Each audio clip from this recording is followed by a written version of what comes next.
본문은 에돔 지역을 이스라엘 백성들이 통과하려고 하는 장면이고, 여기에서 몇 가지 우리가 생각할 것이 주어집니다. 민수기 10장에서 모세와 아론이 가나안 땅, 약속의 땅에 들어가지 못하는 이유에 대한 하나님의 언급이 2번 나옵니다. 어제 보았던 12절 말씀에 하나님의 거룩함을 드러내지 못했다 하는 말씀이 있고, 또 하나는 아론이 하나님께로 부름을 받아 돌아가는 장면이 있습니다.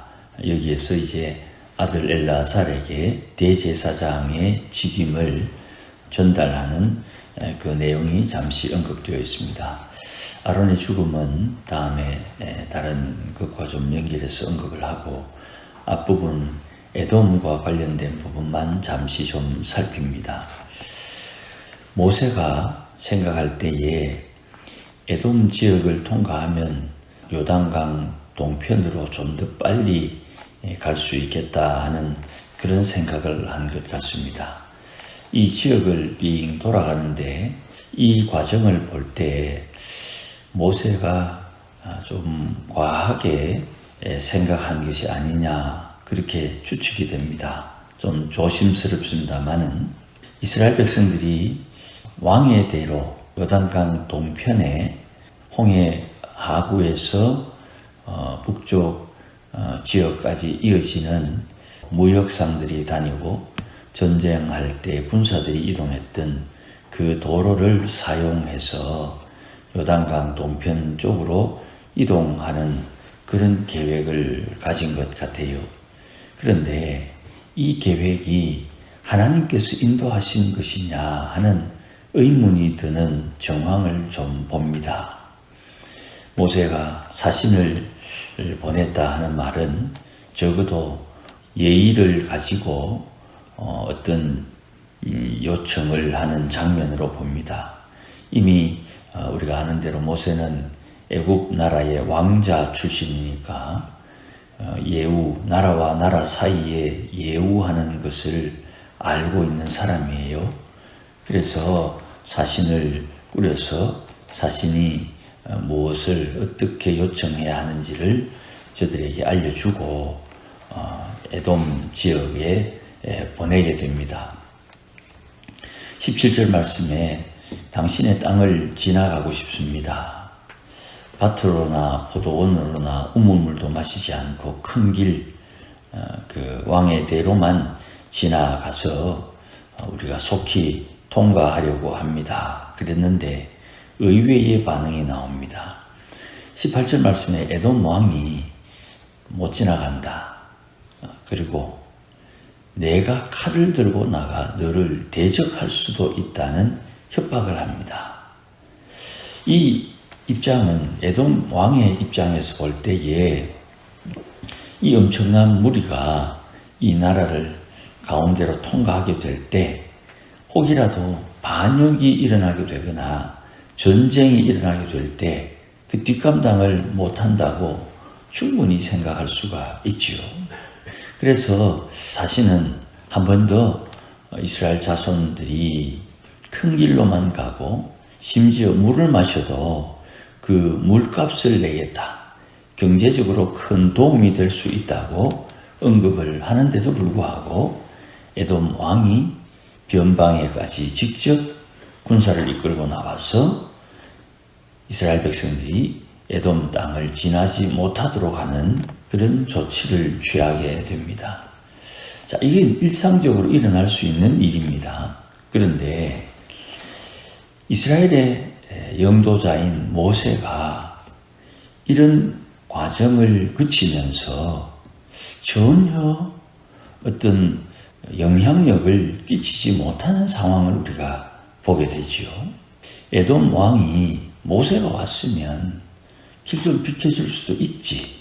모세가 하나님의 인도하심을 따라 움직이고 있으니까 모세를 귀하게 생각해서 도와줄 수도 있지.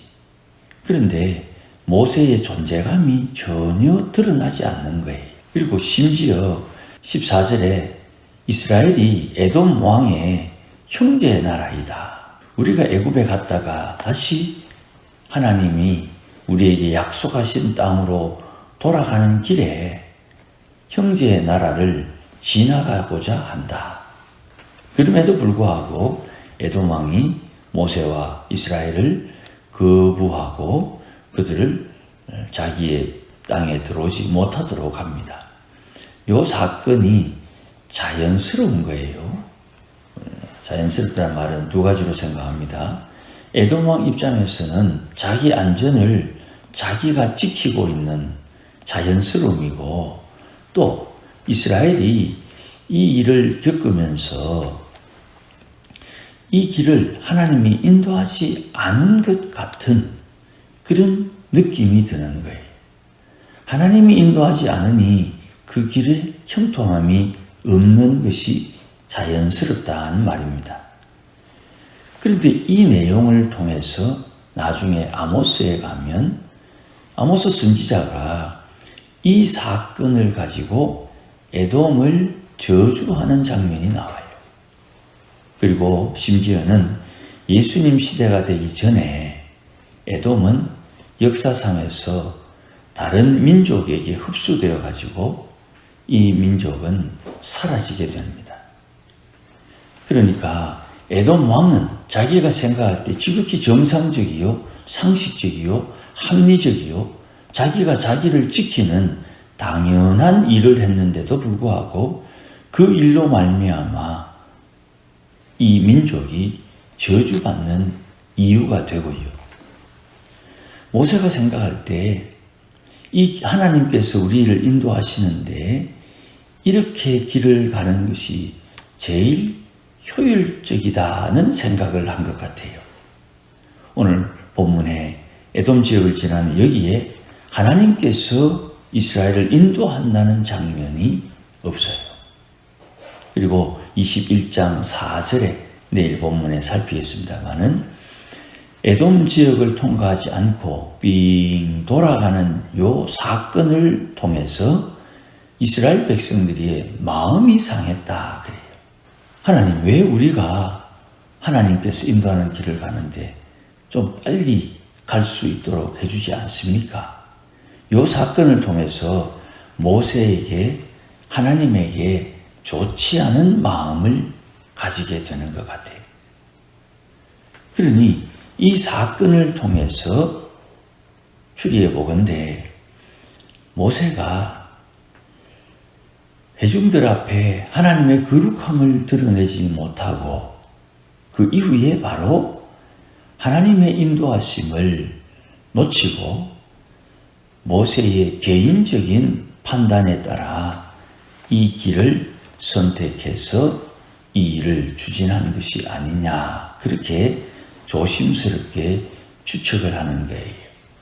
매사의 모든 것이 다 하나님의 인도하심을 받아야 된다는 이상적인 마음이 있습니다. 그런데 도무지 그것이 어찌 가능하냐. 여기에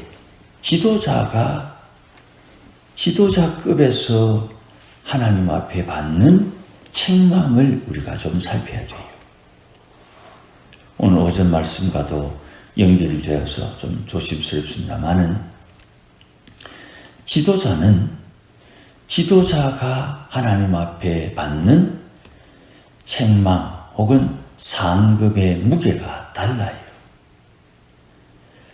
하나님께서 하나님의 주신 사명을 이루도록 우리에게 환경과 상황 또 여러 가지 필요한 것, 재원과 사람, 재능, 기술을 우리에게 주실 때 그것을 가지고 주를 위해서 사용할 수도 있고 자기 욕심을 위해서 사용할 수도 있어요. 병 고치는 능력을 가지고 자기 자신을 위해서 사용한 우리 한국 교회에 기적을 행했던, 능력을 행했던 많은 분들이 있지요. 그것을 주를 위해서 사용해야 되는데 자기를 위해서 매일 자기를 위해서 사용한 사람도 있고 계속 주를 위해서 사용하다가 몇 몇 번 자기를 위해서 사용한 사람도 있겠지요. 어쨌든 주께서 주신 것을 가지고 주를 위해서 사용해야 되는데 하나님의 허락 없이 자기를 위해서 사용하게 되면 그건 하나님 앞에 하나님께서 직접 계수하는 사건이 될 수가 있어요. 그러니 계속 살피는 말씀입니다. 스스로 자기를 돌이켜봐야 돼요. 내가 하나님 앞에 어리석음이 없는가? 혹 내가 하나님 앞에 과한 일은 없는가?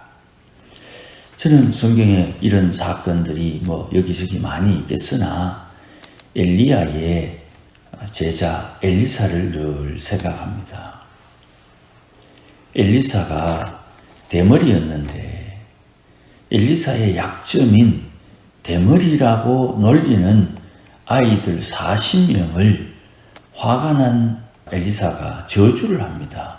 그랬더니 갑자기 숲에서 곰이 나와가지고 이 아이 40명을 찢어 죽였다.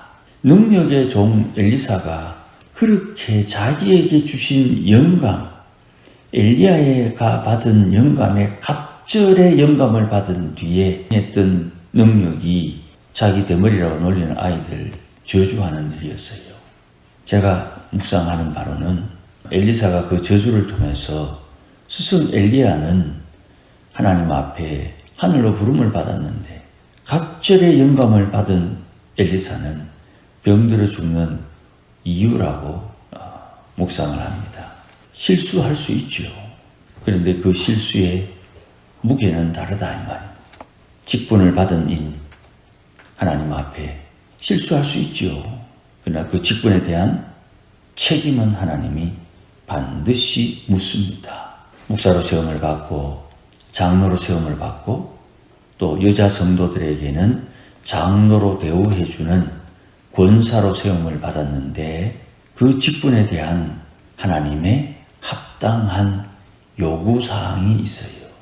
그거를 대수롭지 않게 생각하면 할수록 뒷감당이 어려워지는 거예요. 모세가 약속의 땅에 들어갈 수 없었던 이유, 에돔 땅을 지나는 이 사건을 통해서 추측하건대 하나님의 인도하심을 제대로 받지 못했다. 하나님께서 인도하시는데 하나님의 거룩함을 드러내지 못한 모세가 하나님 앞에 주의 인도하심을 오해했다. 그렇게 추측이 되는 겁니다.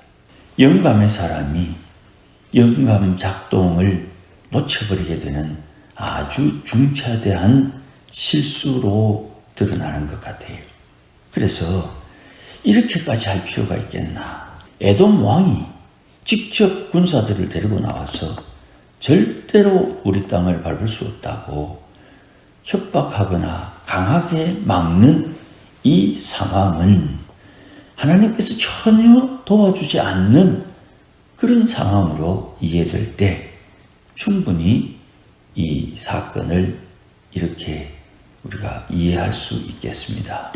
그러니 하나님 앞에 은혜를 입는다 하는 것은 하나님의 도우심을 입는 것뿐만 아니라 우리 주위의 모든 일들이 다 주의 손에 의해서 이끌리고 있는 신앙의 근본을 놓치지 않는 것에 있는 겁니다. 우리의 생각, 계획, 방법, 그것을 무시하는 게 아니고 주의 손에 의해서 그것들이 사용되어져야 되는 것입니다.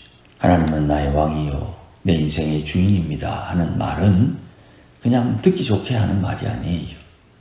있어 보이는 말이 아니고 그게 실제라는 것을 우리가 놓치지 말아야 됩니다.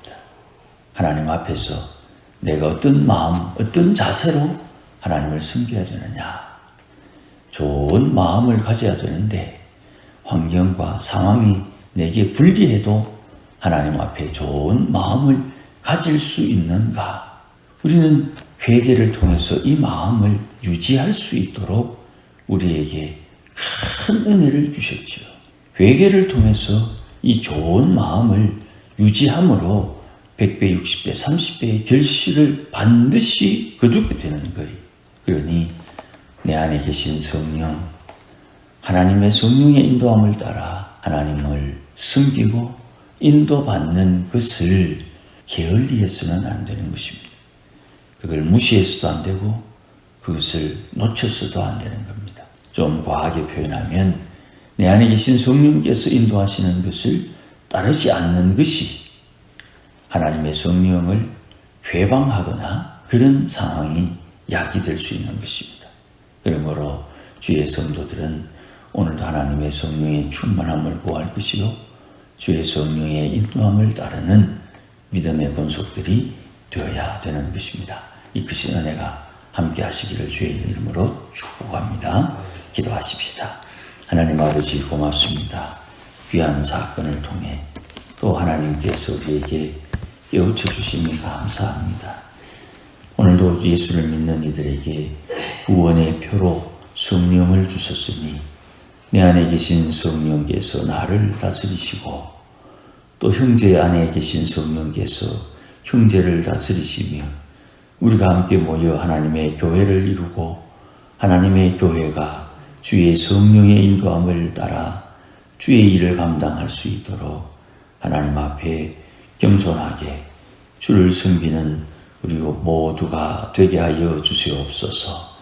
주께서 우리 어깨에 메우신 멍에를 메고 겸손함으로 온유함으로 주를 섬기는 하나님의 권속들이 되어서 주께서 약속하신 대로 주시마하신 상급을 준비하는 지혜로운 하나님의 권속들이 되게 하시고 우리가 행하는 행동, 행실 또 우리가 행하는 마음가짐, 마음 씀씀이까지 하나님을 닮아가는 거룩한 삶을 살게 하시옵소서. 십자가에 피 묻은 손길이 우리와 늘 함께함으로 회개함으로 용서를 받고 회개함으로 주신 일들 잘 감당할 수 있도록 능력을 다하시며 오늘도 주의 성령님 충만하게 임하여 주옵소서. 예수님의 이름으로 기도하옵나이다. 아멘.